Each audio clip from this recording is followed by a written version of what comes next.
Tonight, public secondary schools across the country are at breaking point.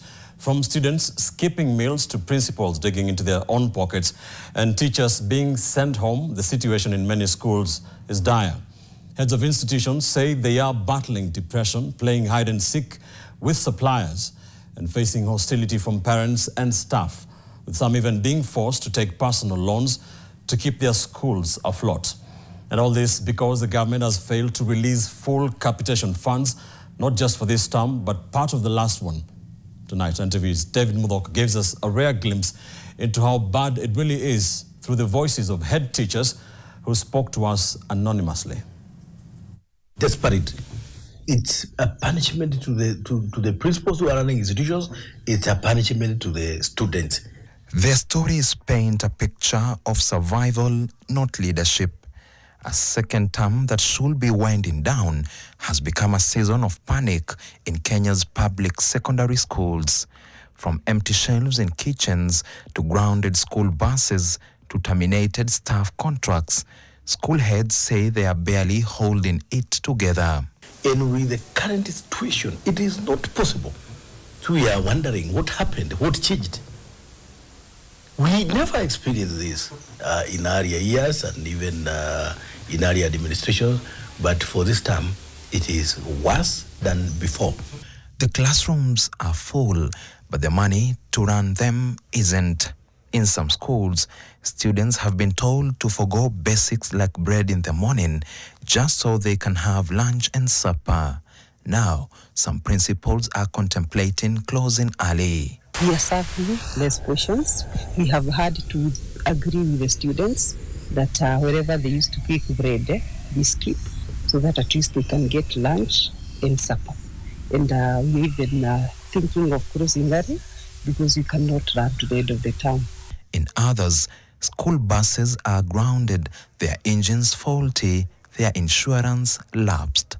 Co-curricular activities have been reduced to a token effort, with some schools only sending one item to competitions, while others quietly celebrate early elimination. Most of the schools cannot sustain all of them. We have got drama, music, games, or sports. And what schools are doing, they are only identifying one discipline. If it is music festival, you only take one item. By this time, we have the term 2 big games, the football, the netball, and the racket games. We also have music, which needs money in terms of preparation, the trainers, and the equipment that we require. And because we cannot afford, we have not presented students in those activities. And we really rejoiced even when we started and we were able to be knocked out at the lower levels because we did not have the money to do so. But behind the curtain, it is the principals who are hurting the most.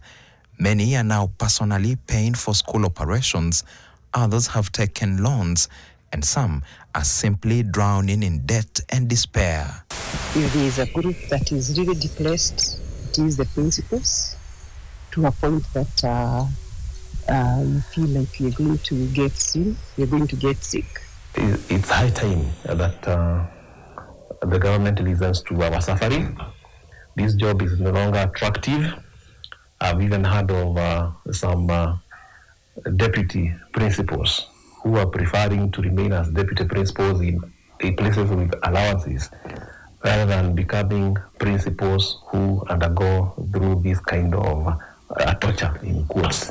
To cut costs, Board of Management teachers and support staff have been sent home. Some school heads report being viewed with hostility by their own communities. Like in the recent past, in our institution, we laid off about 15 workers because we are not able to sustain them here. The parents are also not able to pay for fees. Most of them are complaining about the harsh economic times, and therefore management of schools is becoming a big challenge. And remember, these are people who have families. They have liabilities that we should meet. And on humanitarian grounds, it is very unfair, which is making us very unpopular. Very, very unpopular. his job is no longer prestigious. Then there are the suppliers, many of whom have stopped delivering. Others still call, and school heads avoid picking up. And if you get this persistent one who keeps on calling, you either don't pick, and if you have to pick, you pick, you don't speak. Or if you have to speak, you just tap on the screen of the phone to make it look like your phone is faulty. Some of them complain that they have borrowed loans from banks and that the interests have now accumulated penalties. Sometimes they are being auctioned. You feel for them, but now as a school head, there is nothing you can do. We put these concerns to Principal Secretary for Basic Education, Julius Bitok. He blamed the National Treasury for the delay, but assured the public that no school will be closed. We are waiting for National Treasury to give us the balance for second term. And there will be no school which will be closed because of lack of money. PS Bitok also defended the ministry against a damning audit by the Office of the Auditor General, which found that 14 ghost schools had received over 16 million shillings, even as real schools were starved of cash. There were inconsistencies in the special audit. Cite that some schools which you know very, very well, like Mangu in the special audit, were being shown there are no students. Like Alliance, there are no students. Inside staff rooms and dormitories, it's about survival. And tonight, school heads say they are tired, broke, and nearly broken. David Muthoka, NTV.